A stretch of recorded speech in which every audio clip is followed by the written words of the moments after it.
तुलसी पूर्व जन्म में एक लड़की थी जिसका नाम वृंदा था। राक्षस कुल में जन्मी यह बच्ची बचपन से ही भगवान विष्णु की भक्त थी। जब वह बड़ी हुई तो उसका विवाह राक्षस कुल में ही दानव राज जालंधर से संपन्न हुआ। एक बार शिव ने अपने तेज को समुद्र में फेंक दिया था। उससे एक महातेजस्वी बालक ने जन्म लिया। यह बालक आगे चलकर जालंधर के नाम से पराक्रमी दैत्य राजा बना। इसकी राजधानी का नाम जालंधर नगरी था। दैत्यराज कालनेमी की कन्या विंदा का विवाह जालंधर से हुआ। अपनी सत्ता के घमंड में चूर उसने माता लक्ष्मी को पाने की कामना से युद्ध किया, परंतु समुद्र से ही उत्पन्न होने के कारण माता लक्ष्मी ने उसे अपने भाई के रूप में स्वीकार किया। वहां से पराजित होकर वह देवी पार्वती को पाने की लालसा से कैलाश पर्वत पर गया। भगवान देवाधिदेव शिव का ही रूप धरकर माता पार्वती के पास गए, लेकिन माँ ने अपने योग बल से उसे तुरंत पहचान लिया और वहां से अंतर्ध्यान हो गई। देवी पार्वती ने गुस्से में आकर सारा वृत्तांत भगवान विष्णु को सुनाया। जालंधर की पत्नी वृंदा अत्यंत प्रतिव्रता स्त्री थी। उसी के प्रतिव्रता धर्म की शक्ति से ही जालंधर कभी मरता नहीं था और ना ही हारता था। इसलिए उसने मारने के लिए वृंदा के प्रतिव्रता धर्म को भंग करना जरूरी था। जब जालंधर युद्ध पर जाने लगे तो वृंदा ने कहा, स्वामी आप युद्ध पर जा रहे हैं, आप जब तक युद्ध में रहेंगे मैं पूजा में बैठकर आपकी जीत के लिए अनुष्ठान करूंगी, और जब तक आप वापस नहीं आ जाते मैं अपना संकल्प नहीं छोड़ूंगी।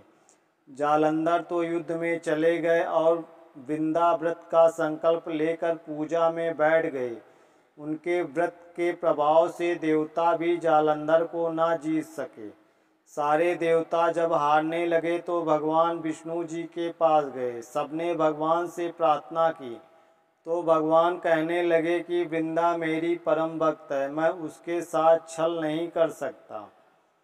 पर देवता बोले, भगवान दूसरा कोई उपाय भी तो नहीं है, अब आप ही हमारी मदद कर सकते हैं। भगवान ने जालंधर का ही रूप रखा और वृंदा के महल में पहुंच गए।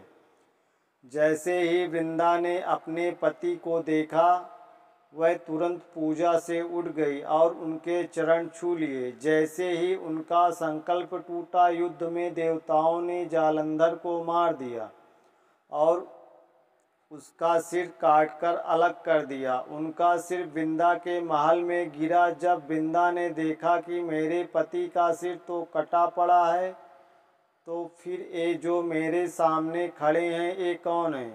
उन्होंने पूछा, आप कौन हैं जिसका स्पर्श मैंने किया? तब भगवान अपने रूप में आ गए, पर वह कुछ ना बोल सके। वृंदा सारी बात समझ गए। उन्होंने भगवान को श्राप दे दिया, आप पत्थर के हो जाओ। भगवान तुरंत पत्थर के हो गए। सभी देवता में हाहाकार करने लगे। लक्ष्मी जी रोने लगी और प्रार्थना करने लगी। तब वृंदा जी ने भगवान को वापस वैसा ही कर दिया और अपने पति का सिर लेकर वह सती हो गई। उनकी राख से एक पौधा निकला। तब भगवान विष्णु जी ने कहा, आज से इनका नाम तुलसी है और मेरा एक रूप इस पत्थर के रूप में रहेगा, जिसे शालिग्राम के नाम से तुलसी जी के साथ ही पूजा जाएगा। और मैं बिना तुलसी जी के प्रसाद स्वीकार नहीं करूँगा। तब से तुलसी जी की पूजा सभी करने लगे और तुलसी जी का विवाह शालिग्राम जी के साथ कार्तिक मास में किया जाता है। देव उठानी एकादशी के दिन इसे तुलसी विवाह के रूप में मनाया जाता है।